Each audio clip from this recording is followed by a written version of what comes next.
Pro Zone 8 Full Option ពណ៌ប្រផេះផ្លាបេតេរបស់យើងឥឡូវនេះរៀបចំរួចរាល់ហើយ100%ហើយដែលយើងទិញបានពីបងប្រុសនៅខាងជាការដូងឯមុនណាប៉ុន្តែឡានហ្នឹងគឺចង់ប្រាប់បងប្អូនថាឡានហ្នឹងគឺមានម្ចាស់ហើយគឺបានទៅលើលោកគ្រូធ្វើការខាងធនាគារនៅខាង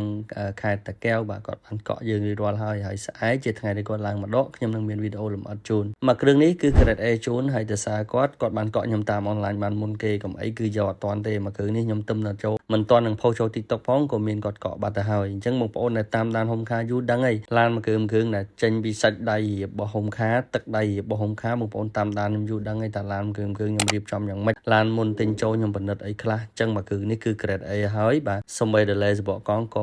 2025ដែរហើយបើនិយាយពីបន្ទូអត់ចេះក៏ជាប់រូបភាពស្រុកគេក៏មូលហើយប្លុកម៉ាស៊ីនក៏លុកកលៀតបាតក្រោមអីគឺខ្ចៅខ្យងថ្មីខ្លាំងហើយបងប្រុសគាត់សំណាងមែនតើបាន Pro Zone 8 Full Option នេះអរគុណសម្រាប់ការទំនុកចិត្តបងប្អូនដែលចង់បានឡានស្អាតៗអ្នករកស៊ីស្មោះត្រង់អាចតាក់ទងបានអរគុណ